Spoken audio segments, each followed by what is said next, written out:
Alright. So yeah, Digimon. So yeah, if we're ready for this episode, holy crap, Duskmon is really effing powerful, like absurdly so.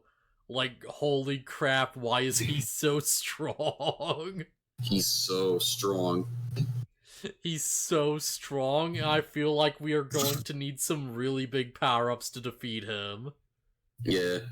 So, like, maybe it's just because I've been watching, like, I eventually got to Dragon Ball Z, because I finished Dragon Ball, and I don't know, people give Raditz too much crap, because it's like, Yeah. he's a joke in comparison to everything that comes after him, but like from Dragon Ball to Dragon Ball Z, Raditz is a real full-on threat. Oh yeah. Like, Rats shows up and he wrecks, like, just all the main characters, or like to the two big main characters at the same time without breaking a sweat. And the only way they can defeat him is with, like, a full-on sacrifice. Yeah. Like, Goku has to fucking die to stop this man. Yeah. Goku throughout Dragon Ball has been like, oh, you knocked me down, but it didn't actually hurt all that much, or oh, I can endure this and get back up and keep fighting. Raditz knees Goku in the stomach, and he goes down and cannot get back up. Yeah. Like, it's just decisive win if it's just Goku versus Raditz. It's crazy. Oh yeah, easy. Yeah. And this makes the whole, like, Zenkai power boost thing even weirder, because I guess Goku didn't really lose that much in Dragon Ball, if at all, but he still was getting power boost from it. And it's like you get to Raditz, who is just, like, presumably, like, never had to struggle like that, and he's just like, oh, you're just lesser than me, and I'm not even the strongest of the remaining Saiyans. Yeah, I'm not even up there in the top 2. Yeah, Raditz does to Goku what Goku did to most other fighters in Dragon Ball. Also, like what Duskmon does to the other Digimon. Yeah, we went off on a tangent there for a reason. The point being, it's like, yeah, Duskmon is like unstoppable, seemingly. Like, yeah, the kids, even with the eventual strategy of, hey, let's all work together and attack him at once, Duskmon stands there and just takes the hit, and he's like, whatever. Yeah, seemingly he, like, absorbs their attacks. Yeah. Well, it's not even that he endures it, he just, like, sucks it up, and presumably I have to assume it made him a bit more powerful.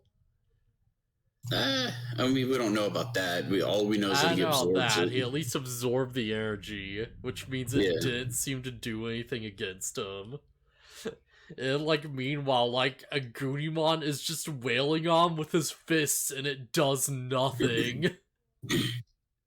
You know, Duskmon's just standing there like, is that the best you've got? Yeah. Heck, even to... another parallel with the Raditz thing, Agumon gets behind him and like grabs him like Goku grabs Raditz when he's gonna sacrifice himself. Yeah, he gets him in the full Nelson, and I'm just like, oh, is he just gonna tank all the hits to take this guy out? Yeah, it's like, oh man, he's gonna Raditz himself. Yeah, because it's like, you know, what happens when they take too much damage in their, like, hybrid form, right? In their spirit form, they just revert back, right? Yeah. Yeah, so I'm like, oh, is he, if he, like, takes all the attacks at once, does it just cast one attack and it's just gonna knock him out of it? Because if so, that's really clever, but no, he just jumps away. Yeah, because as long as it beat Duskmon in the process, that would be a good plan. Yeah. Because he would recover from it eventually while they could scan Duskmon. Yeah, so it's like, just effing, holy crap, Duskmon, like, they counter him with physical attacks. All their big, like, special attacks do nothing. They, like, try to hit him with the light sword and he just blocks it, and then, like, yo, friggin' Koji is all, like, freaked out over how, like, stupidly powerful he is. Because presumably Kunyu and, like, yeah. I clashed swords with him. I know he was holding back. He wasn't even using half of his power. There's even points where they're like trying to hit him, and he seemingly is just like teleporting around, so he can just free teleport wherever. Also, he has like ranged options, and his swords are just like enough to one-shot any of you. Also, he can shoot sword beams. Yeah. And it's like we see multiple times in this episode, the eyeballs on his body actually do, like, work as eyeballs. There's a point where someone tries to, like, attack him from behind, and the shoulder eyeball just looks at him, and then he dodges out of the way. Yeah. So it's like he has no blind spots and seemingly no weaknesses, and the stuff he does is blatantly, like, already super broken. How do you defeat this? We just don't know. Well, I know. I do remember. Well, I was gonna say the way it gets beat is Koji as Garmon gets. He jumps in front of attack. He jumps in front of an attack that was gonna hit Takuya, and it turns him back into his human self. And they're like, "Oh no, Koji!" And the Duskmon's just like, "Koji, what? What's going on?" And he like freaks out and disappears. Yeah. So here's the thing. I feel like we'll probably get more into this later. I feel like that scene should have been a bit more brutal. Oh, like Koji should have got hurt more. Yeah, I know it's ultimately it's a kid's show. If there is ever a time for Digimon to show blood, this was it. Because based on how Takuya reacts, it seems really extreme for what just happened. Yeah, for all intents and purposes, Koji just kind of got knocked out. Yeah, they just knocked him out of his, beast spirit, and it's like, okay, well, he's probably fine, this has never been, an issue before, where someone just loses their spirit form, they're just okay, and they just, walk it off. Yeah, he'll be fine. But yeah, this puts, just the fear of God into Takuya, and he's like, oh crap. Oh no. Yeah. Right, so I should... Man, do we just want to do these 2 episodes as, one thing? I mean, now we can split them up a bit. We can kind of... we've already discussed mostly what happens in the first episode. Yeah, Subflow, I'm sorry, we're just super horribly late. Oh, whatever, it's fine.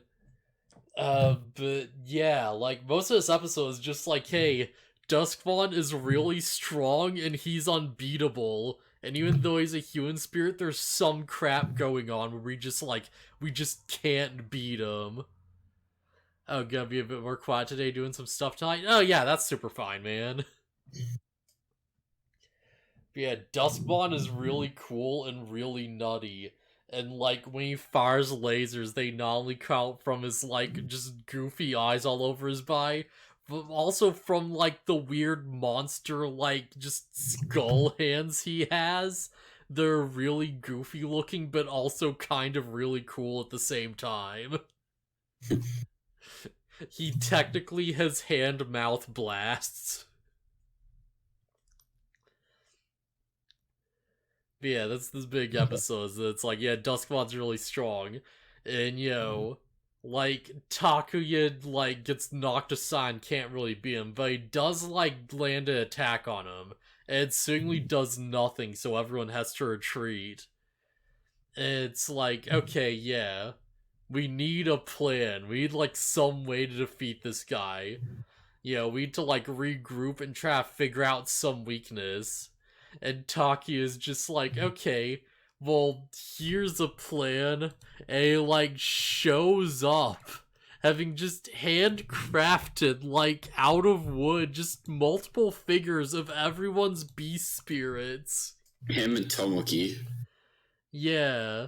It's probably my favorite part of this arc and the one I like the most out of everything in the show. Oh yeah, this is like a good episode. Like, this is a really good villain episode, and the next episode is a really good character episode, I think.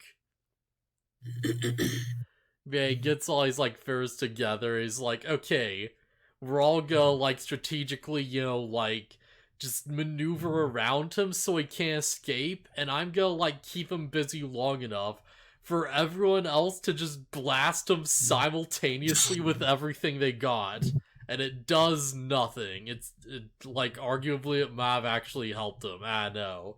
It might have done less than nothing. It's hard to say. He just absorbs everything. Yeah, Duskmon's just kind of like, oh, whatever. Yeah, he's like, oh, is that all the strength you've got? That's the thing. It's like, I glanced back at the episode for a second just to, like, get the images. And it's like, yeah, Duskmon doesn't seem to be like. I mean, yeah, of course he's not taking it seriously. He doesn't seem to be really like trying to beat them. He's more just like assessing their skill, right? Yeah, because it's very clear if he wanted to kill them, he would have just done it. Yeah, there's multiple times where he's like, okay, show me your full power, and he's like taunting them almost, he's like, oh, is this all you can do against me? Seriously? Is this all you've got? Come on, hit me harder. Just come on, Agnemon, mess me up. Do it. I dare you. Let's not even like Growlmon, where he's just taking everyone out back to back. He's like waiting and letting them do all their bullcrap. Yeah, even with the thing where Takuya grabbed him and like it looked like he was gonna like let the attack hit him or whatever. Like Takuya jumps away and Duskmon had plenty of time to like teleport or whatever, and he just doesn't. Yeah, that's the thing. It's like, all right, first fight with Duskmon, it goes horribly. But they do recognize that, like, he's really fast, seemingly just teleporting around. So they're like, okay, like, hey, Tomoko and Junpei, you have the slowest beast spirits. They're big, like, clunky monsters. Just go human form so you can keep up. We need speed right now. And it turns out even the power wouldn't have helped them. Yeah. So it's like they do recognize he's fast, but they don't seem to put together that he seems to be just straight up teleporting. And they have, like, no thoughts about how to deal with that. Because how do you even deal with that, right? Yeah.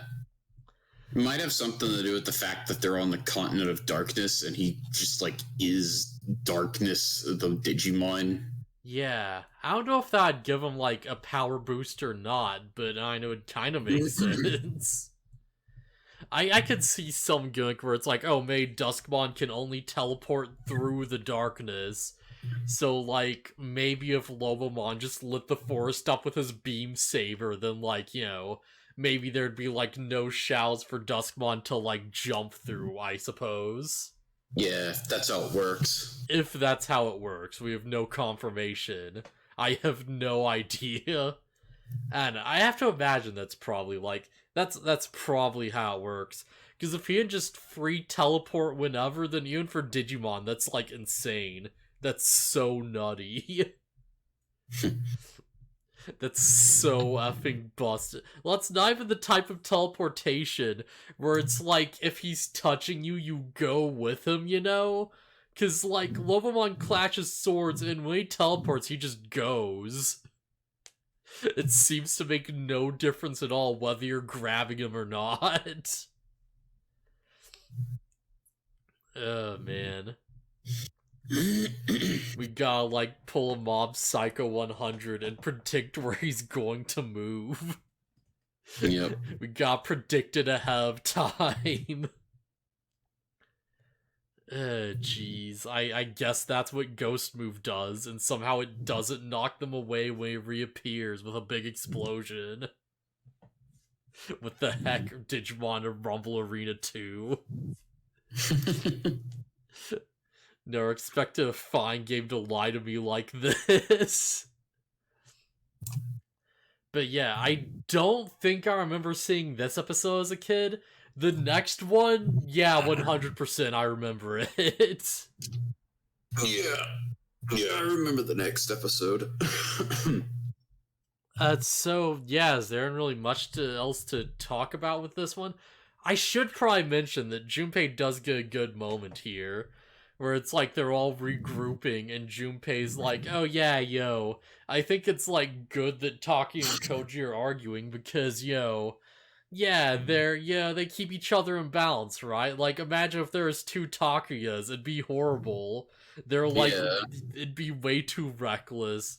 Yeah, we need someone to like challenge him to keep him from like, being too aggressive. Gotta Yeah. sort of like, slow him down a bit.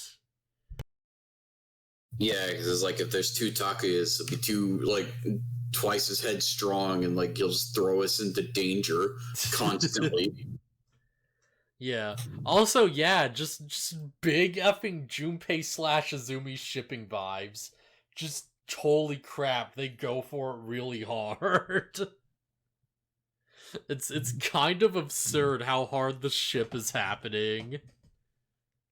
Not really, because Izumi still like okay, like he's like, oh yeah, what about my love phrase? And she's like, no. Yeah. Like, I mean, after this is the 90s, like, this is 100% like, she's like kind of admiring him, but she's like not that far yet, right? Like, I mean, this is like the transition into like, oh, they become a couple later on. I don't Like, think there's any. 100%, yeah. I don't think there's any yet to it. She's not interested. Yeah, I know. Because she's like, oh man, you're actually way smarter than I thought and stuff. And they've been like, having all these little moments throughout the series. And it's like, okay, yeah, no, she knows. Like, she knows. She has to at this point. Of course. Oh, man. Here's the thing. I don't think Frontier is going to do a single thing with it, but, like, nah, they're absolutely pushing this. If you Like, say so. absolutely, Oh, man. But, yeah. We do have a quick talk between Taki and Koji, where Koji's just like, oh yeah, just what the heck, no, we have to run. We can't fight that thing, he's too strong, you don't understand. And like, Yeah. I feel like that's something about, there's a lot of good shows in this episode. A lot of good use of shows, a lot of like really dramatic like shots and stuff, As said, she's getting more respect for him, but she don't fully like him like that. Yeah. Not yet, at least. Like, I understand my tropes. Like, this is absolutely where it's headed. Like, just especially back in the day, you don't have, like, a female character be like, oh yeah, I know, he's really cool and smart, and I know he doesn't look that bad either, and they just end up as, like, platonic friends, right? Not unless you're like, being like really just super hard on with the whole love triangle. But yeah, no, 100%. But yeah, plan goes horribly wrong. It goes so wrong. Oh geez, we can't even beat him. Oh no, he cut Garurumon to save Takuya and just knocked him out of his beast form, and oh no, Takuya is afraid of Duskmon? Okay, sure. Yeah, this is the part I don't understand as much. It's like, it's probably the problem I have the most in like a genuinely good episode. Oh hey, thanks for a raid, Hectix. Oh yeah. Yeah, I was just watching your stream like a minute ago before starting up. I had it muted. I watched you quit Pyramid Cave. Yeah, I listened to you say Aqua was useless and say, oh yeah, Duth is gonna hate that. Because, like, she's a healer that actually reses people. Man, at some point I need to just do a big video on, like, Aqua is super useful, actually. This title is glorious. Oh man, it's gonna make a lot more sense when we get to Ghost Game, but yeah, for now it's just weird. Yeah. More of acknowledgement of his positive traits, but yeah, that was a pre-con trope. Frontier doesn't really lean into the romance like that, surprisingly more in the other series. Yeah, I can see it, yeah. But yeah, I guess moving on, yeah. I just, like, change the image out for the thing. No, I guess, do we have anything else to say about this episode before we move on? Nah, not really. It's about all that happens, really. Yeah, this is just like the villain shows up and just curb stomps the heroes super hard. Just super hard.